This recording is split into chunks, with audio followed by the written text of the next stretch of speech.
তিনিওটা floor finishing কৰিব লাগে এৰাউণ্ড তেওঁলোকৰ খৰচ হ'ব 1.2 to 1.3 CR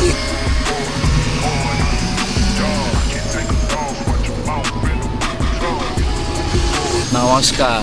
welcome back to নামানি কনষ্ট্ৰাকশ্যন আৰু স্কুলে দেখা পাই আছে এইটো পাঠশালাৰ জ্যোতিনগৰত আমাৰ প্ৰথম শ্লাই এখন কাষ্টিং হৈ আছে তেওঁলোকে গ্ৰাউণ্ড ফ্ল'ৰটো ৰেণ্টত দিব ওপৰ ফ্ল'ৰটো মানে তেওঁলোকৰ নিজৰ পাৰ্ট 3 BHK পাৰ্ট হিচাপে আমি ভাগ কৰি লৈছোঁ নিজে থাকিব তাৰে ওপৰত পাৰ্টটো ৰেণ্টত যাব এনেকুৱা ধৰণৰ প্ৰজেক্ট চিম্পল বিল্ডিঙৰ স্পেচিফিকেশ্যনছ এনেকুৱা ধৰণৰ এতিয়া এইবাৰ অলপ ভিডিঅ'টো দিওঁতে কেইদিনমান লেট হ'ল এইটো ভিডিঅ' মানে বহুতকেইটা ভিডিঅ'ৰ ডিউৰেশ্যনৰ পিছত মানে আহিছে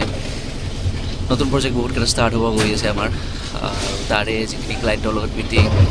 ডিজাইন ডিছকাশ্যন স্পেচ প্লেনিং চবখিনি বস্তুৰ ওপৰত মানুহৰ যেতিয়া ইম'শ্যন এটা বিল্ডিং এটা ড্ৰ হয়তো এক্সটেৰিয়ৰ ফালৰ পৰাও ইণ্টেৰিয়ৰ যিটো পাৰ্টত তেওঁলোকে থাকিব সেইটো পাৰ্টতো গোটেই যাতে প্ৰপাৰ স্পেচটো প্লেনিঙৰ কাৰণে যিখিনি আমাৰ ডিছকাশ্যনছ কৰিব লাগে সেইখিনি কৰাত বিজি হৈ আছোঁ মই বুলি নহয় আমাৰ অফিচৰ চবকেইটা ইঞ্জিনিয়াৰ সেইবিলাক কামতে বিজি হৈ আছে ভিডিঅ' আপলোড কৰা নাছিলোঁ আৰু চাৰ্ট বা এনেকুৱা ধৰণৰ কাষ্টিঙৰ কামো আমাৰ চলা নাছিল তো আজি হ'ল এই লাষ্ট যিটো ভিডিঅ' দিছিলোঁ ডুপ্লেক্সৰ যিটো কাষ্টিং হৈ থকা তাৰপিছত এইখন চাৰ্টে মানে আমাৰ কাষ্টিং হ'ল এতিয়া বাকী যিকেইখন মানে চাৰ্ট কাষ্টিং হৈ গৈছে তাৰেও ছেকেণ্ড চাৰ্ট বা থাৰ্ড চাৰ্টখন কাষ্টিঙৰ কাৰণে প্ৰিপাৰেশ্যন চলি আছে ফিনিচিঙৰ কামো চলিছে দুই এটা ফালৰ দেখাবলৈ চেষ্টা কৰি আছোঁ মই বহুত ভিডিঅ' এনেকুৱা আছে জমা হৈ আছে অলপমান এডিট বা যিখিনি মই এডিট কৰিব চেষ্টা কৰোঁ সেইখিনি কৰি আপলোড দিব সুবিধা পোৱা নাই দিম বাৰু এতিয়া মেইন কথাটো হৈছে কি বহুত কনষ্ট্ৰাকশ্যন কোম্পানী আজিকালি ওলাইছে তাত মানে প্ৰত্যেকে ফ'কাছ কৰি আছে কছমেটিক বিউটিৰ ওপৰত যে বাহিৰৰ পৰা দেখা তেনেকুৱা ভিতৰৰ পৰা ইমান এনেকুৱা ধৰণৰ পেণ্ডেল লগাইছোঁ এনেকুৱা ধৰণৰ মানে আমি কালাৰ দিছোঁ নতুন মেটেৰিয়েল ইউজ কৰি আছোঁ তো সেইবিলাক বিউটিফিকেশ্যনৰ কামত বেছি গুৰুত্ব দি আছে বাট যেতিয়ালৈকে আপোনালোকৰ ফাউণ্ডেশ্যন আপোনালোকৰ যিটো বেক ব'ন আছে বিল্ডিং এটাৰ সেইটো ষ্ট্ৰং নহয় না কছমেটিক বিউটিটো কি কৰিব আমি এনেকুৱা চাৰ্টো দেখা পাইছোঁ যিবিলাকৰ মানে চাৰ্টখন এসপ্তাহলৈকে ছেটিং লোৱা নাই কোনোবা ভাল ফেমাছ কনষ্ট্ৰাকশ্যন কোম্পানীয়ে বনাই থৈ গৈছে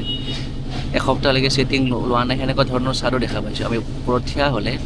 তাত মানে যিটো আমি বিচনাৰ ওপৰত তুলিৰ ওপৰত টচকৰ ওপৰত থিয় দিওঁ দাবি যায় তলত সেনেকুৱা ধৰণৰ কণ্ডিশ্যনতো তেওঁলোকৰ চাৰ্ট কাষ্টিং হৈ এসপ্তাহ ধৰি পৰি আছে তো এনেকুৱা ধৰণৰ কামো কনষ্ট্ৰাকশ্যন কোম্পানী কিছুমানে চলাই আছে নন টেকনিকেল মানে নলেজ লৈ আহি তো সেনেকুৱা ধৰণৰ কামো মানে আমাৰ সমাজত চলি আছে তো বহুতেই তেওঁলোকক ফেচবুক ইনষ্টাগ্ৰামৰ মানে ইনফ্লুৱেঞ্চ কৰা যিটো টেকনিক আছে সেইটো চাই উঠি কামবিলাক দি আছে তো আমি সেনেকুৱা ধৰণৰ কাম কৰা নাই আমাৰ যিকোনো বিল্ডিং আপোনালোকে যিমানকেইটা ছাইটত মই কনষ্ট্ৰাকশ্যন হোৱা বুলি আপোনালোকক দেখা পাইছোঁ লোকেশ্যন ৱাইজ মই আপলোড কৰি আছোঁ যিকোনো ছাইটতে আপুনি ষ্ট্ৰাকচাৰৰ কোৱালিটি নিজে গৈ চেক কৰি আহিব পাৰে আমি কেনেকুৱা ধৰণৰ মেইনটেইন কৰিছোঁ ঠিক তেনেকৈ এইটো পাঠশালা জ্যোতিনগৰত যিটো বিল্ডিং চলি আছে মোৰ পিছফালে এইটো দেখা পাই আছে কাষ্টিং হৈ আছে ইয়াতেও আমি যিটো ইণ্টিগ্ৰিটি মেইনটেইন কৰিব লাগে ষ্ট্ৰাকচাৰৰ পাৰ্টত ৰড বাইণ্ডিঙে হওক বা আজি যিটো ঢালাইৰ কোৱালিটি আজি মেইনলি চাব লগা সেইটো থাকে তো সেই ঢালাৰ কোৱালিটি হওক চবখিনি বস্তু এজ পাৰ আমাৰ ইঞ্জিনিয়াৰিং নৰ্মছ এইটো M20 গ্ৰেডত কাষ্টিং হৈ আছে 1:1.5:3 ছেইম গ্ৰেডত কাষ্টিং হৈ আছে যিটো এটা কনফিউজন আহে যে ঢালাই পাৰ্টিবিলাকে সচৰাচৰ আমি এতিয়া ইউজ কৰি আছোঁ M20 গ্ৰেডৰ ঢালাই যিটো মিক্সাৰ ইউজ কৰোঁ আমি সেইটো তো ইয়াতে হ'ব লাগে 1:1.5:3 ছেইম ৰেচিঅ'ত আমাৰ যিটো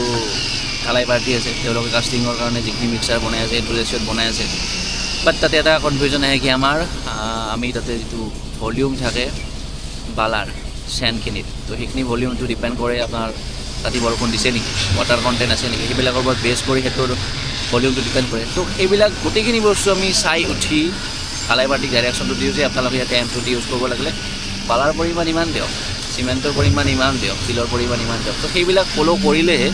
যিটো কম্প্ৰেছিভ ষ্ট্ৰেংথ আমি চাৰ্ট এখনত পাওঁ যেনে ধৰকচোন M20 মানে 20 Nm/mm² আমি এটা কম্প্ৰেছিভ ষ্ট্ৰেংথ পাব লাগে সেইখিনি পাব যেতিয়া 28 দিন পিছত আমি কিউৰিং কৰাৰ পিছত চাৰ্টখন খোলোঁ তেতিয়া সেইখিনি কম্প্ৰেছিভ ষ্ট্ৰেংথ আমি পাওঁ এনেকুৱা ধৰণৰ ফ'ল' কৰিলে কি হয় চাৰ্ট এখন বা বিল্ডিং এটা ষ্ট্ৰাকচাৰটো আমি যিটো কওঁ যে ইঞ্জিনিয়াৰিং নৰ্মছ মানে কনষ্ট্ৰাকশ্যন কৰিলে এজ পাৰ আমাৰ IS কোড বা টেকনিকেলি যিটো শুদ্ধ হয় সেইটো কৰিলে 50 বছৰ একো নহয় মানে 50 বছৰ এই বিল্ডিংটোত মানে কোনো ধৰণৰ মানে ক্ৰেক, কোনো ধৰণৰ মানে স্লেবত ধৰক ডিফেক্ট আপোনালোকে দেখা নাপায়। সেইবিলাক বস্তু ফ'ল' কৰিলে এটা বিল্ডিং 80 বছৰ 100 বছৰ যায় বুলি এজন ইঞ্জিনিয়াৰে ডাঠি ক'ব পাৰে। বা তেনেকুৱা নহয় যে বহুত এনেকুৱা কনষ্ট্ৰাকশ্যন কোম্পানী ওলাইছে যিবিলাকে 1 বছৰৰ ৱাৰেণ্টি দিয়ে,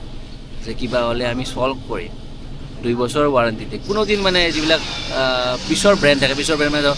চেনিটেৰী আইটেমত কিবা ব্ৰেণ্ড লাগি আছে, বেচিন লাগি আছে, কমোড লাগি আছে, সেইবিলাকত ৱাৰেণ্টি দি আছে। কিন্তু বিল্ডিঙৰ ষ্ট্ৰাকচাৰৰ কথাটো কোনেও নকয়। বহুত ছাইটত আমি লাষ্ট 4 বছৰ ধৰি যিমানখিনি কাম কৰি আছোঁ, বহুত ছাইটত এনেকুৱা ছাইটতো আমি গৈছোঁ যে যিবিলাক ছাইটে অলৰেডি মানে কোনোবা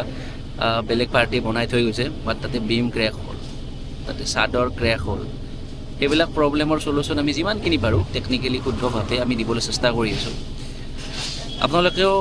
এনেকুৱা ধৰণৰ ভুল নকৰিব, কাৰণ এইটো বিল্ডিং চাওক, এইটো বিল্ডিং G+2, ইয়াতে অলমষ্ট 7খন আছে 2400 স্কুৱেৰ ফুট। এইটো বিল্ডিং যদি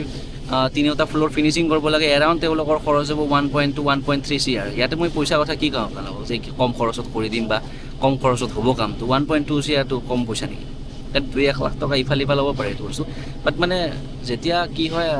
ইমান টকা খৰচ হয় না, তাতে মানুহবিলাকে বা অ'নাৰবিলাকে কোনো ধৰণৰ কোৱালিটিত কম্প্ৰমাইজটো নিবিচাৰে।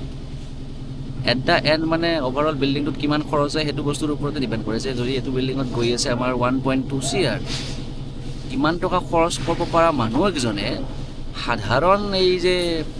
আৰ্কিটেকচাৰেল ড্ৰয়িং বা ষ্ট্ৰাকচাৰেল ড্ৰয়িঙত যিখিনি খৰচ সেইখিনি এফৰ্ড কৰিব নোৱাৰিব নেকি? সেইখিনি যে মানে কিছুমানে কয় যে ফ্ৰীতে প্ৰভাইড কৰিম এনেকুৱা ধৰণৰ। তো এতিয়া পাৰপাছটো হ'ল কি, আপোনালোকেও ঘৰ এটা কনষ্ট্ৰাকশ্যন কৰা টাইমত এইবিলাক ক্ষেত্ৰত কম্প্ৰমাইজটো নকৰিব, যে ড্ৰয়িং নিজে বনাম বা বিল্ডিংটো নিজে কনষ্ট্ৰাকশ্যন কৰিম। তো ইমান ডাঙৰ ফ্ৰেজাইল যিটো মানে ষ্ট্ৰাকচাৰৰ ক্ষেত্ৰত এইবিলাক কম্প্ৰমাইজ কৰিলে যিবিলাক প্ৰব্লেম হয় না, সেইবিলাক প্ৰব্লেমৰ চলিউশ্যনটো ওলাই আপোনালোকৰ বিল্ডিংটো আৰু নতুনভাৱে নতুন বিল্ডিং এটা যেনেকুৱা ধৰণৰ মানে কোৱালিটি বা যেনেকুৱা ধৰণৰ ষ্ট্ৰেংথ দিব লাগে সেইটো কোনোদিন নাপায়। একবাৰ ক্ৰেক হোৱাৰ পিছত বা একবাৰ যিটো ষ্ট্ৰাকচাৰেল ইণ্টিগ্ৰিটিটো মেইনটেইন নোহোৱাৰ পিছত তাৰপিছত সেইটো ষ্ট্ৰেংথ নাপায় মানে বিল্ডিঙৰ কোনোদিন। তো ষ্টাৰ্টিঙৰ পৰাই ফাউণ্ডেশ্যনৰ পৰাই হওক বা মানে ষ্টাৰ্টিং ফাউণ্ডেশ্যনৰ পৰা ষ্টাৰ্ট কৰি গোটেই বিল্ডিংটোতে ষ্ট্ৰাকচাৰেল ইণ্টিগ্ৰিটিটো যাতে ইঞ্জিনিয়াৰিং নৰ্মছ মতে আপোনালোকৰ হয়, সেইটো বস্তু ফ'ল' কৰাটো বহুত জৰুৰী। তো এইটো হ'ল কথাটো। আৰু বহুতে এটা কুৱেশ্যন কৰি আছে মোক যে আপোনালোকৰ কেনেকুৱা ধৰণৰ মেটেৰিয়েল দিয়ে বা কেনেকুৱা ধৰণৰ কি ক্লাছ। বিল্ডিঙৰ একচুৱেলি কোনো ধৰণৰ ক্লাছ নাথাকে। বিল্ডিংটো ষ্ট্ৰাকচাৰে হওক বা ফাউণ্ডেশ্যনৰ পৰা ষ্টাৰ্ট কৰি যিখিনি ষ্ট্ৰাকচাৰৰ কাম থাকে না, সেইখিনি ধৰণৰ তাত মানে কোনো ধৰণৰ ক্লাছ আমি মেইনটেইন নকৰোঁ। সেইটো ভাল হোৱাটো 100% জৰুৰী। তো আমিও সদায় মানে ভাল ব্ৰেণ্ড, ভাল